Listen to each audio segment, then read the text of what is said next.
En la antigüedad o en la historia, esto estaba más claro. Las condiciones materiales o la propiedad daba libertad a la gente. No estaba esta confusión.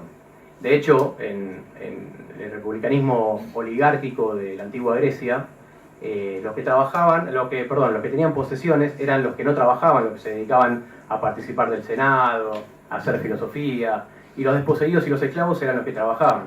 Y el trabajo era considerado una forma de castigo.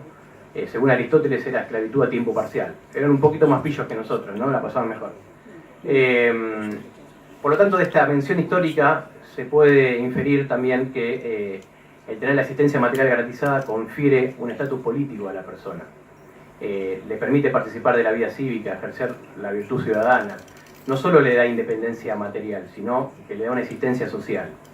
Por otra parte, el concepto de libertad que tenemos naturalizado también proviene del liberalismo, tomado de Blackstone en el siglo XVIII, que a su vez él lo tomó del derecho romano, y que dice que la propiedad es el dominio exclusivo y despótico que una persona exige y ejerce sobre las cosas externas del mundo exterior. En este dominio despótico se puede ver un deseo de acumulación voraz sin tener en cuenta al prójimo. El republicanismo, en cualquiera de sus dos vertientes, incluso en la oligárquica, lo que proponía era que la propiedad no esté tan polarizada, tan concentrada en un puñado de individuos que sean capaces de disputarle el destino de la nación al resto de los ciudadanos y coartarle su libertad. ¿Qué es lo que pasa hoy en día? Los grupos económicos sacan, ponen gobiernos, hacen boicot económicos, determinan la política económica a seguir. Robespierre a este respecto decía que la propiedad confería libertad, pero siempre y cuando esa propiedad no interfiriera con la propiedad de terceros, sus derechos y libertades. Bueno, vamos a pasar ahora a los beneficios. Perdón, me salté una diapositiva. Esta es de la que estaba hablando. Supera la trampa de la pobreza, ya lo dijimos, promueve la creación de microemprendimientos. ¿Qué pasa? Hoy en día hay aversión a invertir en microemprendimientos por miedo a que vaya mal y que la persona quede desamparada materialmente. Con un ingreso ciudadano podría pasar lo mismo, podría perder la inversión, pero seguiría recibiendo un flujo constante de dinero. Y aparte no se olviden que la existencia material seguirá estando garantizada. Combate el clientelismo político. Hoy en día toda la diversidad que hay de planes hace que no haya control. Acuérdense que dije que todos los planes se eliminan y la plata va a parar al ingreso ciudadano. Por lo tanto hay un control más central y no queda sujeto a la discrecionalidad periférica de los punteros. Concilia el trabajo voluntario con el reproductivo y el empleo remunerado. ¿Por qué? Justamente al permitir la proliferación de trabajo part-time, la gente va a tener más tiempo para dedicar a estas dos actividades.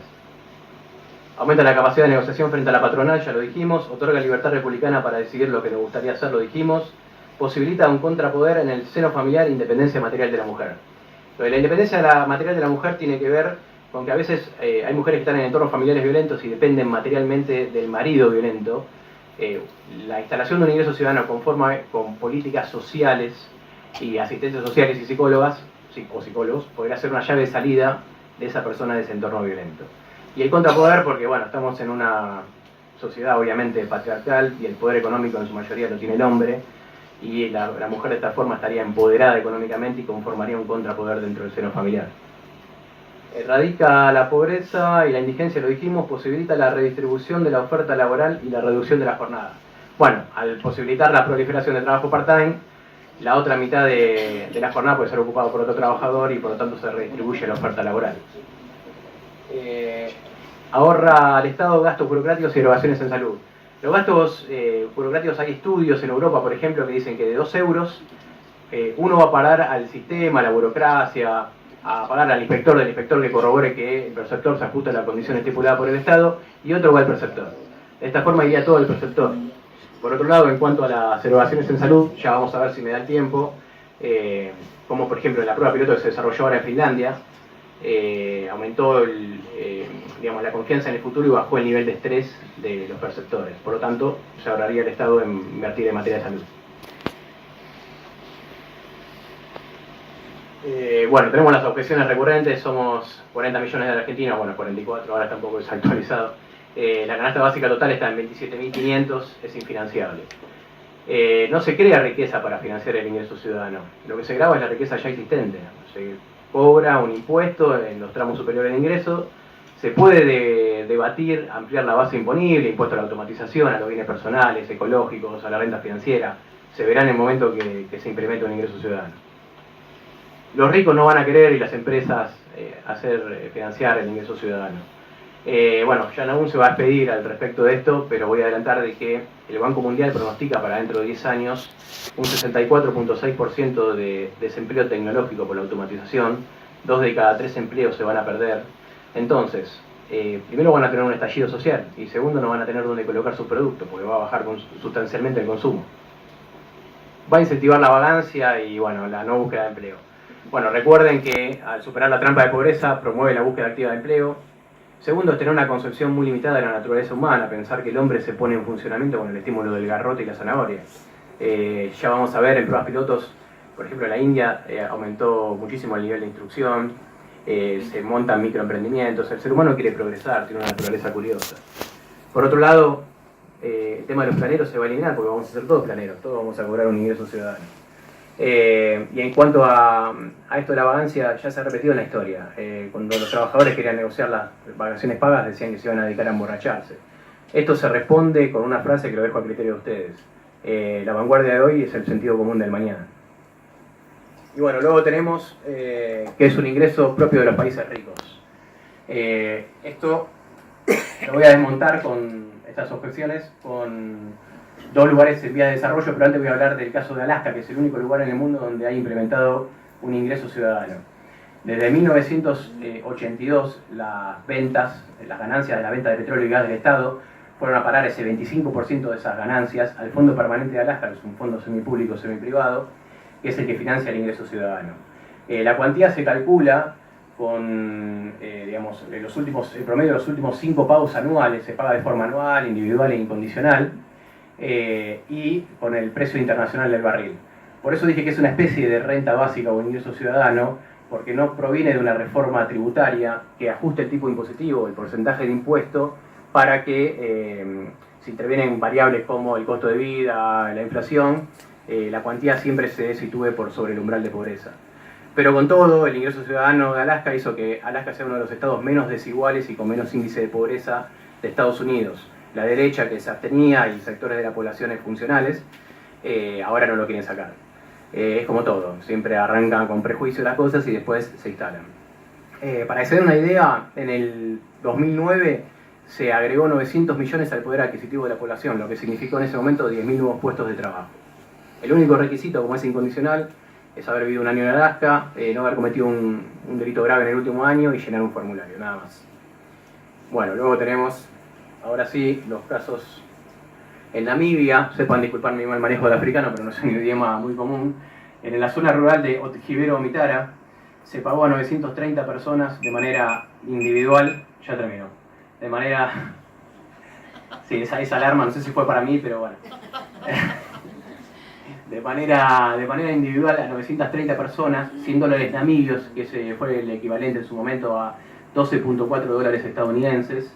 Esta iniciativa duró 2 años, del 2007 al 2009, fue promovida por la Coalición del Subsidio de la Renta Básica, que es un conjunto de organizaciones locales, y si bien la cifra fue pequeña, los resultados fueron impresionantes. Se pasó de un 42% de chicos con índice de bajo peso a un 10% y de un 40% de deserción escolar a casi un 0%. Bueno, se crearon nuevos microemprendimientos y al aumentar el poder adquisitivo de la población, los productos de estas empresas se encontraron nichos y nuevos mercados, digamos. Pero con todo, el gobierno de Namibia se resiste a hacerla extensiva a toda la población.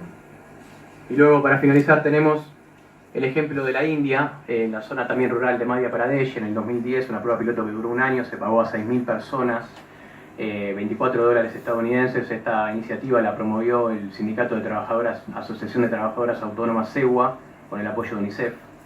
Y bueno, también tuvo muy buenos resultados, aumentó los niveles, sobre todo de instrucción, la educación, la salud, se invirtió en infraestructura, las mujeres juntaron varios ingresos ciudadanos y compraron telares como microemprendimientos.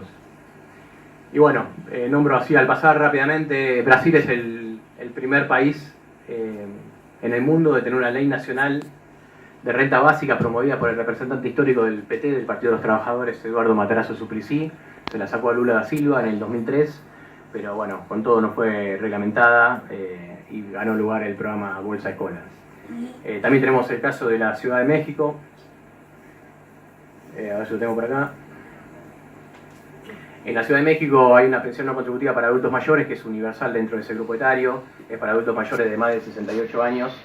Y bueno, el último reglamento fue que se destinó a un universo de 410.000 adultos mayores y los resultados fueron muy positivos. Aumentó el poder de autodeterminación, la libertad, el respeto dentro de la familia, la visibilidad pública de esas personas, la salud, la nutrición. Bueno, tuvo muy buenos resultados. Bueno, la nación Cherokee, Finlandia hubo un experimento ahora hace poco, fue muy resonante. Kenia, las provincias de Ontario en Canadá, Utrecht en Holanda. Bueno, la lista es larga, esto no es algo improvisado, utópico, flashero, que recién empiezan las pruebas pilotos. Ya lleva bastante tiempo. Y bueno, les quería decir que en el país, para finalizar, hay muchos políticos que están al tanto de la medida. Santoro, Daniel Arroyo, Margarita Stolbizer, Lilita Carrió, algunos sí, van a ser de su agrado y otros no. Dualde, ¿qué más? Nauna, a ver, ayúdame. Rafael Kessler del Movimiento por la Dignidad, Levi Yeyati, que fue asesor de la presidencia, Grabois. Bueno, la lista sigue, la verdad que ahora no me acuerdo. Muchas gracias por escucharme. Ha sido un